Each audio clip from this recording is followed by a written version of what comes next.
कि 10% लोगों के पास देश की सारी संपत्ति है, ऐसे नहीं देखिए। देखिए कि उसके पीछे जिंदा लोग कौन है, किनके पास सब कुछ है और किनके पास कुछ भी नहीं है।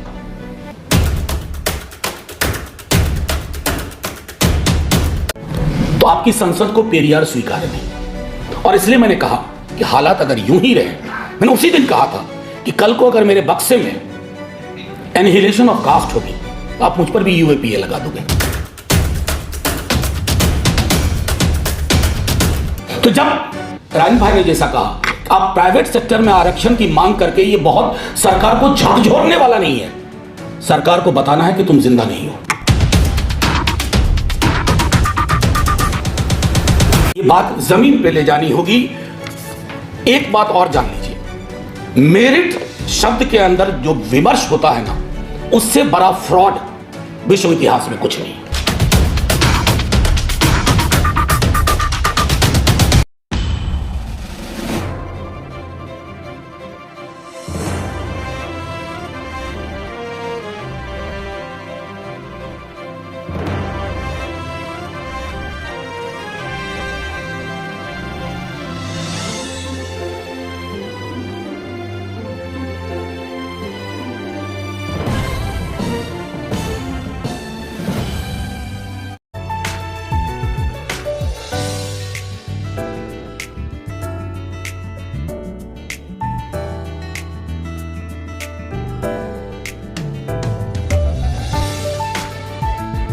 Thank you.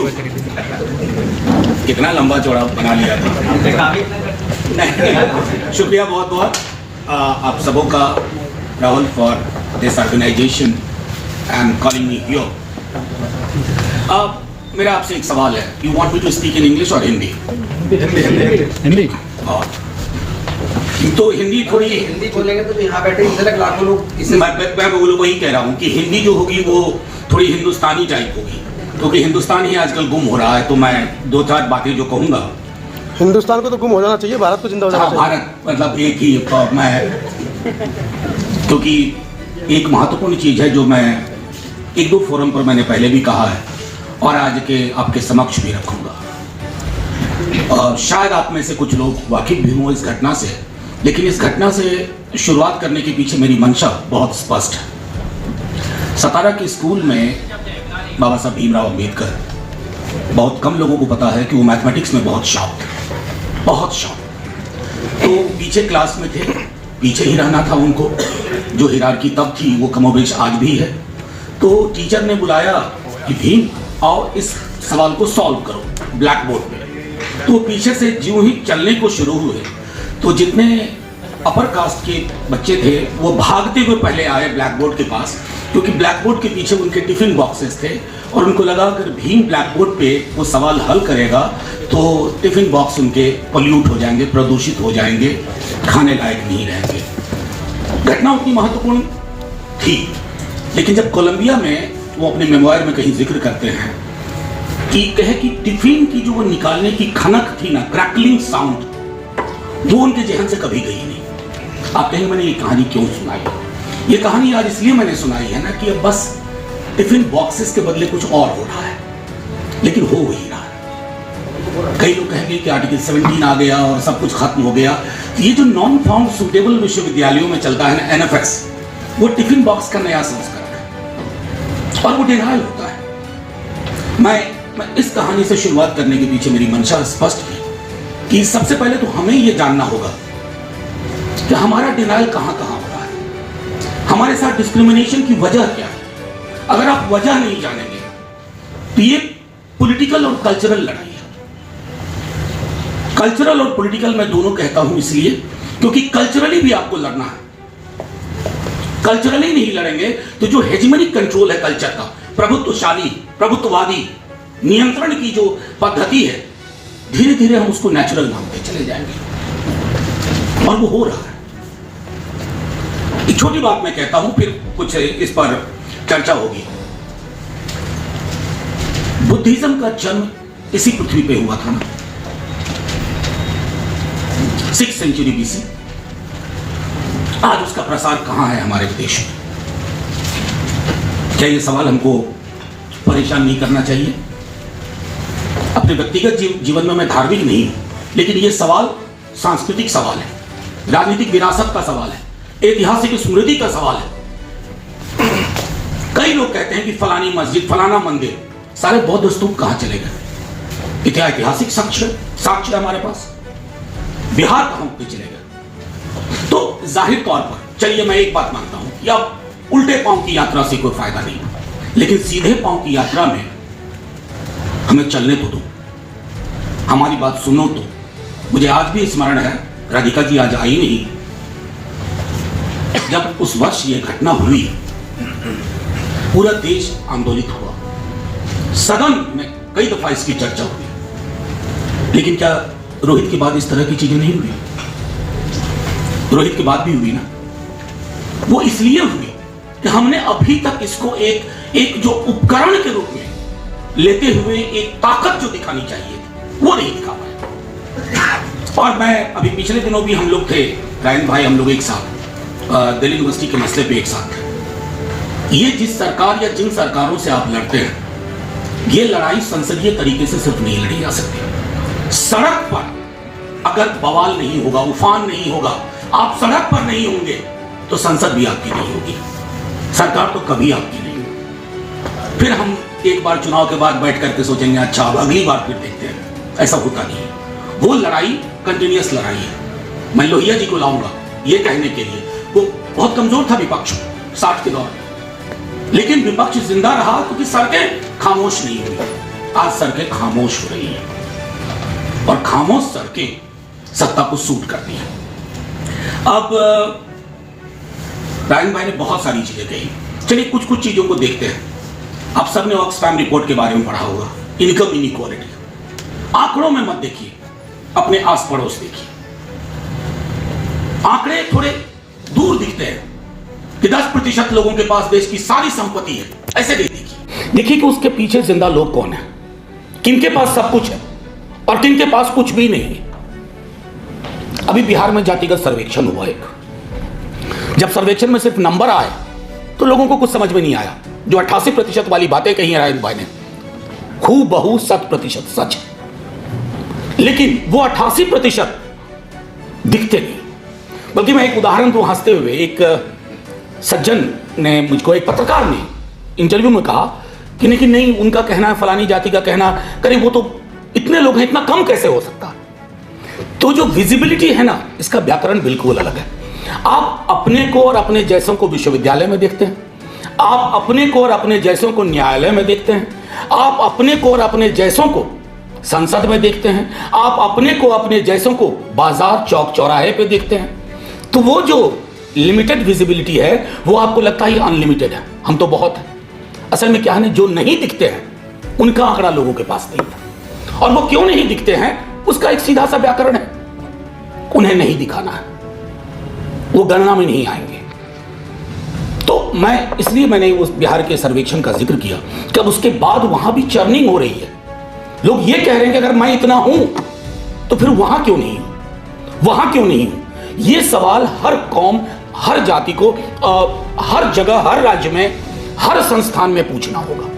और ये पूछने का मतलब सिर्फ एक सवाल पूछ करके नहीं, इसके इर्द गिर्द एक लामबंदी, एक एकजुटता वो करनी होगी।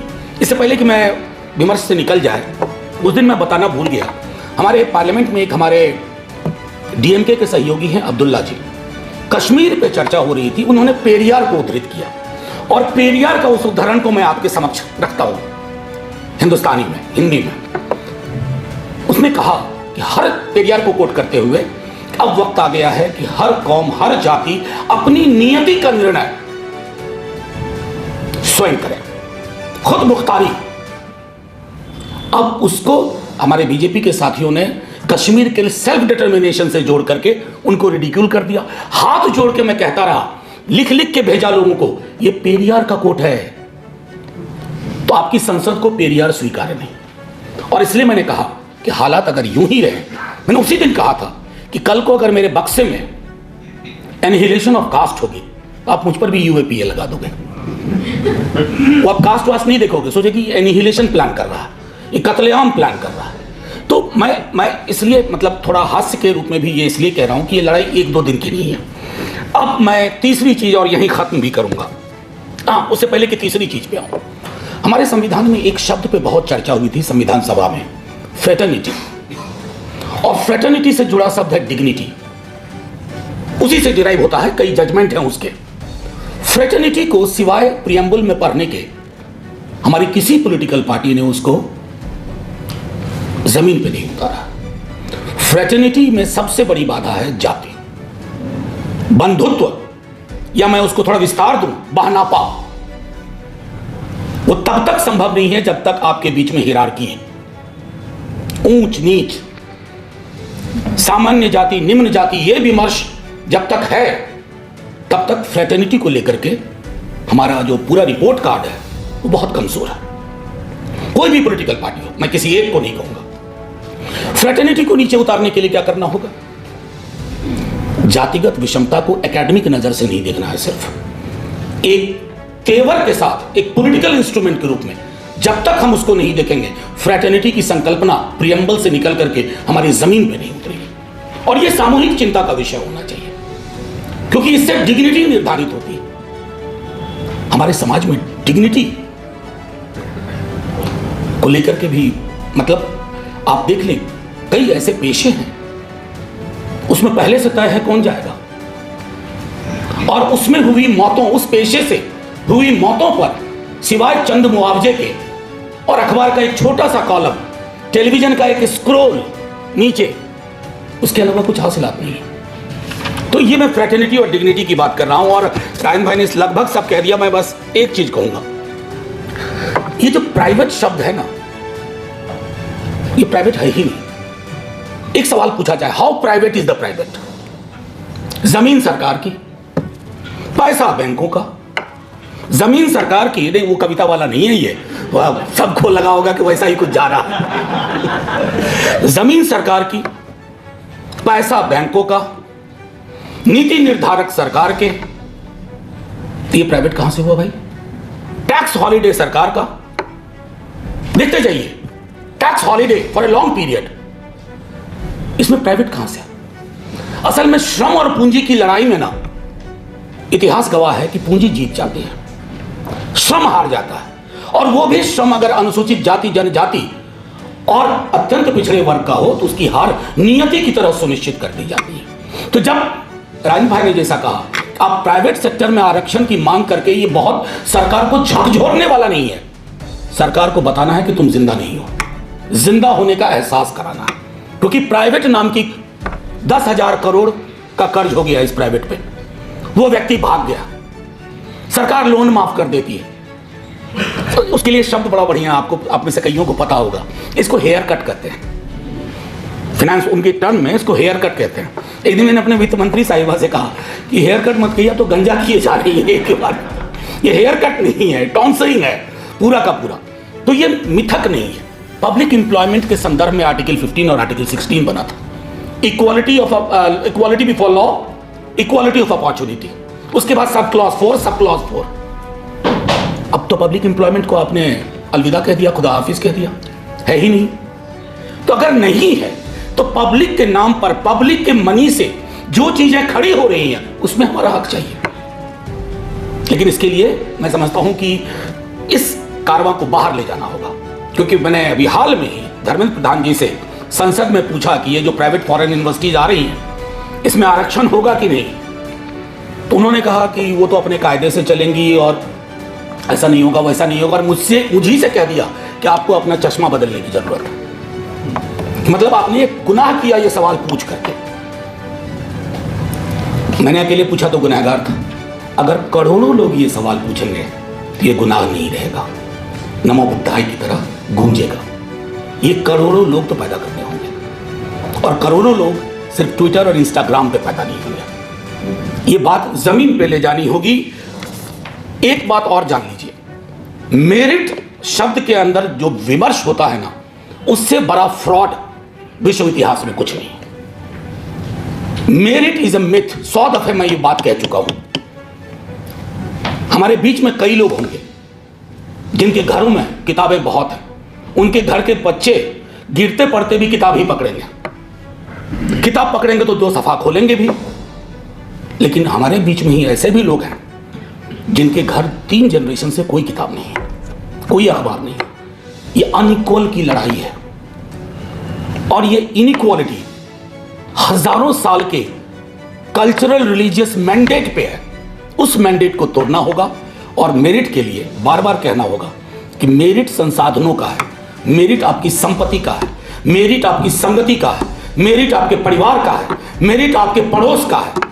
मेरिट नाम की कोई चीज नहीं है। मेरिट नाम की चीज होती तो कहते कि बच्चे के जन्म के साथ ही डॉक्टर कहता बड़ा मेरिटोरियस पैदा हुआ है, क्योंकि उसको कोई यंत्र बता देता कि बुक बुक बुक बुक क्या यार मेरिट वाला ही है। ऐसा नहीं होता है। संसाधन आपको मेरिटोरियस बनाते हैं। उतने संसाधन, उस तरह की चीज, सुविधाएं अगर अन्य लोगों को होंगी तो वो भी बेहतर होगा। I won't take much of your time. Thank you so much. जय भीम, जय हिंद। आप इस वीडियो के बारे में अपनी राय अवश्य दें तथा वीडियो को लाइक, शेयर और कमेंट्स साथ साथ चैनल को सब्सक्राइब करना न भूलें। धन्यवाद।